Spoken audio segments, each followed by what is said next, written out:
Hi friends, इस मनीष और bank Nifty की डेली एनालिसिस में आप सबका स्वागत है। Friends, first of all happy Dussehra to all of you. और आज का एनालिसिस स्टार्ट करते हैं फ्रेंड्स। अब एक दिन के हॉलीडे के बाद बाजार ओपन हो रहा है, तो बाजार में हो सकता है कि मॉर्निंग के सेशन में वॉलेटिलिटी रहे। वैसे भी पिछले कुछ समय से इंडिया विक्स जरूर डाउन जा रहा है, बट वॉलेटिलिटी नहीं रुक रही है। ठीक है, ये एक्सपेक्टेड था कि वॉलेटिलिटी अब थोड़ा सा थम जाएगी, लेकिन नहीं थम रही, क्योंकि लोग इस बार बहुत कंफ्यूज हैं उस चीज को लेके। ठीक है, तो मैं जो भी एनालिसिस यहाँ पे शेयर करता हूँ उसके अंदर ना कोई इंडिया विक्स की वैल्यू शेयर करता हूँ, ना आपसे कोई इंडिकेटर शेयर करता हूँ। प्योर प्राइस एक्शन के लेवल्स के बेसिस पे एनालिसिस करी जाती है और उसके हिसाब से लेवल निकाले जाते हैं कि हमें किस तरीके से कारोबार करना है अगले दिन। बाजार देखिए फ्रेंड्स, कुछ भी कर सकता है, गैप अप भी खुल सकता है, गैप डाउन खुल सकता है, फ्लैट खुल के ऊपर जा सकता है, नीचे जा सकता है। हमारी क्या स्ट्रेटजी है, हम क्या उस पे एक्शन लेने वाले हैं, उससे हमारा पैसा बनता है या लॉस होता है। ठीक है, तो हमें एक विदाउट एनी बायस एनालिसिस करनी पड़ती है, तैयारी करनी पड़ती है अगले दिन की। तो वही हम लोग करते हैं फ्रेंड्स। ठीक है, अब हम लोग मंथली चार्ट से स्टार्ट करते हैं। छोटा सा एक रिकैप मैं हमेशा दे देता हूँ monthly, weekly, daily overly chart का। देन 15 मिनट पे प्लान बनाते हैं कि हमें काम करना कैसे है। ठीक है, अब देखिए फ्रेंड्स, ये रेजिस्टेंस था, यहां से पुल बैक आया, फिर यहाँ ऊपर गया, फेल हुआ और अब ये फाइनली ब्रेकडाउन दे दिया। ठीक है, यही डिस्कशन हुआ था कि ब्रेकडाउन होएगा। ठीक, क्यों क्यों ब्रेकडाउन होगा? क्योंकि ये जो 44,700 है उसको नहीं निकाल पाया। ठीक है, और प्रीवियस मंथ का लो जो था, जैसे ही उसने 43,800 ब्रेक किया, उसके बाद 43,600 ब्रेक करते ही बहुत तेजी से फॉल हमारे को लास्ट ट्रेडिंग सेशन में देखने को मिला है। सीधा बाजार 43,000 को जाके टच कर गए। ठीक है, राइट। अब देखिए क्या पॉसिबिलिटी है। अब हम लोग, आपको दिख रहा होगा ये जो राइजिंग ट्रेंड लाइन है इसके करीब आ रहे हैं। ठीक है, अब इसके करीब आ रहे हैं तो क्योंकि मंथली चार्ट है, मंथली ट्रेंड है, इसको भी हम लोग हो सकता है कि इस तरीके से कोई विक बना दें या फिर हो सकता है इसे ब्रेकडाउन दे दें या यहां तक जाए नहीं। ठीक, अब देखिए फ्रेंड्स, जब ये यहां पर ये ट्रेंड लाइन बनी है, इसका कंफर्मेशन यहां पर आया, तो एक retest is very much possible. यही हमारी, जिस वक्त बाजार ऊपर थे, हाइस पे थे, यही हमारी बात हो रही थी कि retest is very much possible. ठीक है, रीटेस्ट के लिए बाजार को 44,200 के नीचे टिकना पड़ेगा और 44,200 के बाद 3 दिन के अंदर अंदर बाजार धराशायी हो गए। ठीक है, अब 2 महीने इन्होंने बाउंस दिया, लेकिन अब ये तीसरा महीना क्योंकि ट्रेंड लाइन के बिल्कुल पास आ गया था, तो फाइनली ब्रेकडाउन दे दिया। क्या फर्दर फॉल पॉसिबल है या यहां से रिवर्सल पॉसिबल है? फ्रेंड देखिए, पहले तो trend is negative, trend has turn negative. ठीक है, कैसे ट्रेंड नेगेटिव है? ट्रेंड नेगेटिव ऐसे है कि अगर आप डेली चार्ट देखेंगे तो आपको वहां पे एक एच&एस ब्रेकडाउन दिखेगा, जिसके मैंने वहां पे टारगेट भी दिए हैं। ठीक है, तो अभी फिलहाल उसका कल के ट्रेडिंग सेशन से कोई मतलब नहीं है। क्यों नहीं है? क्योंकि फ्रेंड्स देखिए, अगर ट्रेंड सेल ऑन राइज भी है तो यहां से अच्छा बाउंस देके भी नीचे आ सकता है, राइट। ठीक है, या हो सकता है कि उस पैटर्न को फेल कर दे और फिर ऊपर निकल जाए, तब आप क्या करेंगे?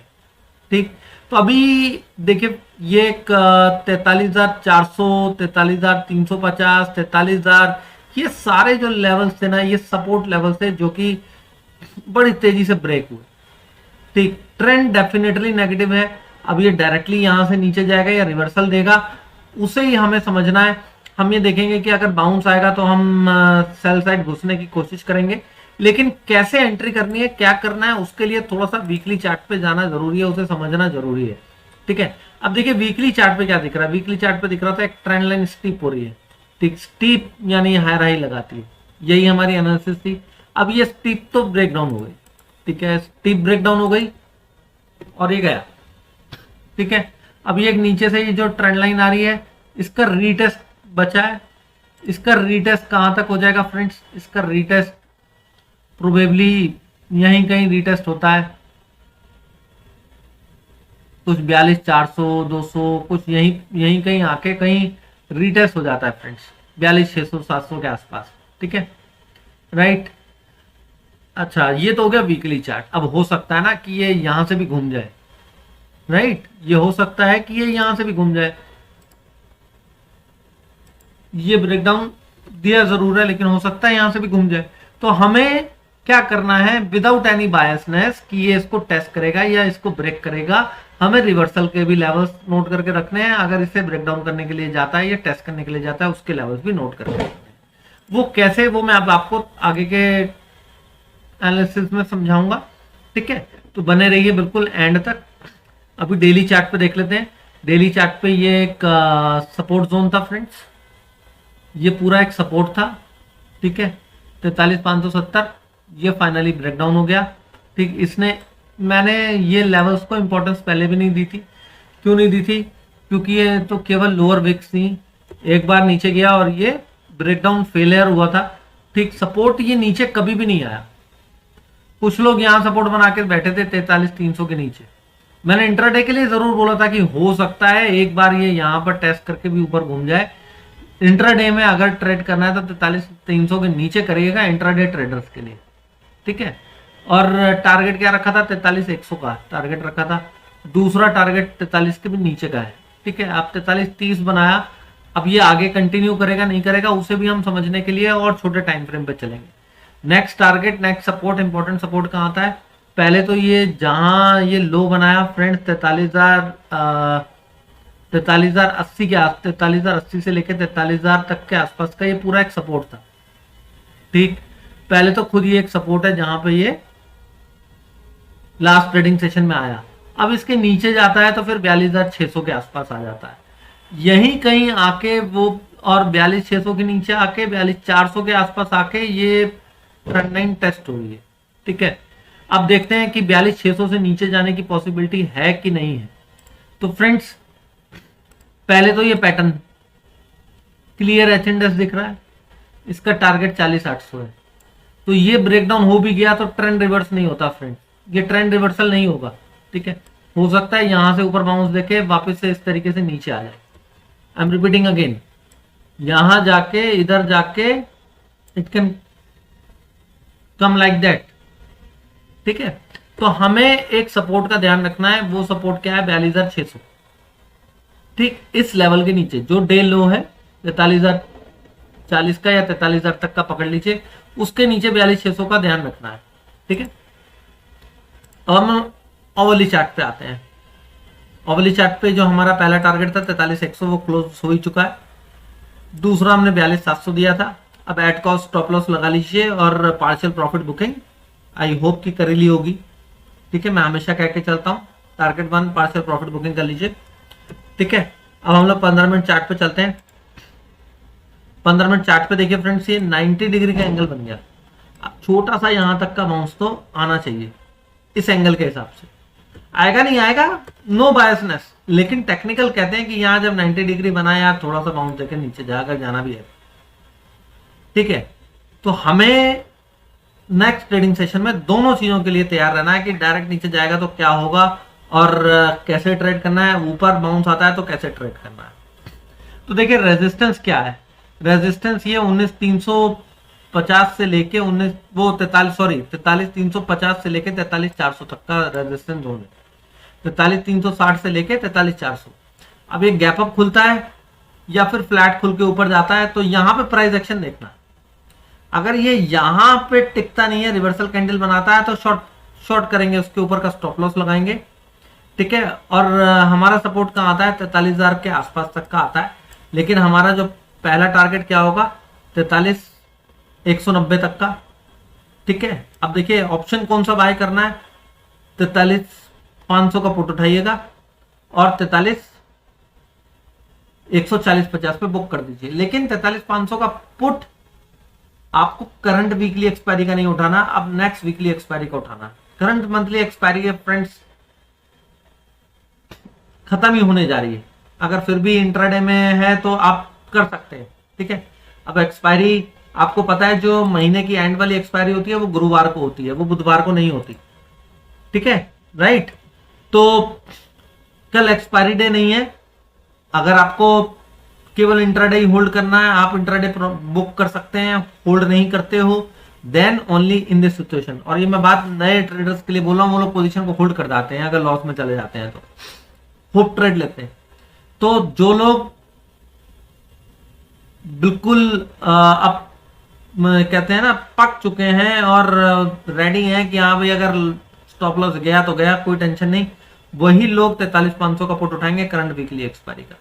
ठीक है, और पुट उठाइए और यहां जो सपोर्ट बनता है, अब ये जो सपोर्ट बन गया ये करीब 43,190 से 200 के आसपास बन गया, वहां पे प्रॉफिट बुक कर लीजिए। आपको एक 100 से 150 पॉइंट के बीच में आराम से 70-80 पॉइंट मिल जाएगा। ठीक है, फिर अगर वो नीचे चलता है, नीचे कहां सपोर्ट आता है फ्रेंड्स, नीचे आता है 43,000 तक का, उसको अगर ब्रेकडाउन दे देता है तब फिर पहला टारगेट आएगा 42,820, दूसरा 42,720, तीसरा 42,600। ठीक है, अब ये भी हो सकता है ना कि यहां पर भी आके ऊपर आए और ऊपर आके बेस बना ले, तो फिर फ्रेंड्स क्या हो जाएगा, 43,400 के ऊपर निकलने की कोशिश करता है तो फिर 43,570 तक ट्रेड लेगा, 43,570 तक जाएगा। ठीक है, फिर 43,570 पे हमें शॉर्टिंग अपॉर्चुनिटी देखनी है और बुल्स को 43,680 तक कोई ट्रेड ही नहीं लेना लॉन्ग साइड, 43,680 के बाद ही 43,850 से 880 जाएगा। ठीक है, लेकिन हमें क्या करना है, वहां से 43,570 पे प्रॉफिट बुक करना है, फिर शॉर्टिंग अपॉर्चुनिटी देखनी है, फिर अगर रिवर्सल आएगा तो हम 43,400 तक के लिए खेलेंगे और फिर 350 के नीचे जाएगा तो 43,000 तक, 43,150 तक के लिए ट्रेड लेंगे। और अगर फ्रेंड्स ये ना गैप अप हो ना फ्लैट खुले, या फ्लैट खुल के ऊपर जाने की बजाय फ्लैट खुल के नीचे चला जाए, ठीक है, तो हम लोग क्या करेंगे, देखेंगे कि 43,000 के आसपास क्या पैटर्न बनता है। अगर वहां कोई बेस बन के ऊपर तक जाता है तो फिर हम 43,350 से 400 के लिए ट्रेड ले सकते हैं। क्यों? क्योंकि फ्रेंड्स ये यहां खुल के इस तरीके से जाके भी नीचे जा सकता है। ठीक है, तो वहां पैटर्न बना के अगर ऊपर जाता है तो 43,350 तक के लिए कॉल में बैठ जाए, छोटा सा स्टॉप लॉस लगा लीजिए। ठीक, लेकिन अगर वो यही कंसोलिडेट करता है, कंसोलिडेट करके डे लो ब्रेक करता है और 43,000 ब्रेक कर देता है प्रॉपर कंसोलिडेशन देके, फिर डायरेक्टली 42,820, 42,720 और 42,600 ये तीन टारगेट कल आ जाएंगे। ठीक है, तो ये मैंने आप लोगों को सिनेरियोस बताए कि देखिए फ्लैट खुल के नीचे जाए या फिर गैप डाउन देके भी नीचे जाए, तो गैप डाउन देके नीचे जाने पे 43,000 बहुत ज्यादा इंपॉर्टेंट हो जाएगा और वहां पे थोड़ा सा रुकने दीजिए, कंसोलिडेट करने दीजिए, क्योंकि अब इतना बड़ा ऑलरेडी आ गया। अब उसके बाद आप गैप डाउन भी करा दो और 43,000 को डायरेक्ट ब्रेक कर दो तो फ्रेंड्स वहां तो बहुत ज्यादा रिस्क हो जाएगा हमारे लिए।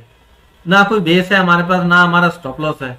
हमें स्टॉप लॉस कहां दिखेगा, हमें स्टॉप लॉस 43,400 दिखेगा।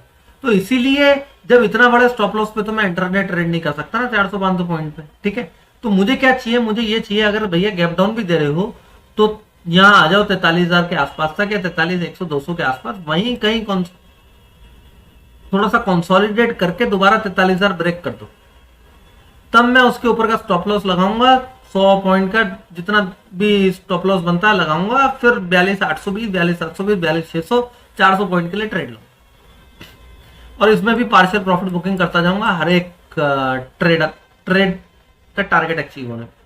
3 लॉट लिए तो एक लॉट यहाँ बुक किया, एक लॉट 720 पे बुक किया, तीसरा लॉट 42,600 बुक किया। Usually option buyer multiple lots में ट्रेड कर लेते हैं, केवल 2-3 लॉट नहीं होते, 20-30 लॉट होते हैं लोगों के, इसीलिए जितना भी आपका लॉट साइज होता है आप पार्शियल प्रॉफिट बुकिंग करते चलिएगा। ठीक है, तो आई होप कि आपको एनालिसिस समझ में आई होगी, एनालिसिस अच्छी लगी हो फ्रेंड तो चैनल को सब्सक्राइब करके बेल नोटिफिकेशन ऑन कर दीजिएगा, जिससे आने वाली वीडियोस की नोटिफिकेशन मिलती रहे। वीडियो पसंद आई हो तो लाइक कीजिए, शेयर कीजिए, कमेंट कीजिए। Thank you very much.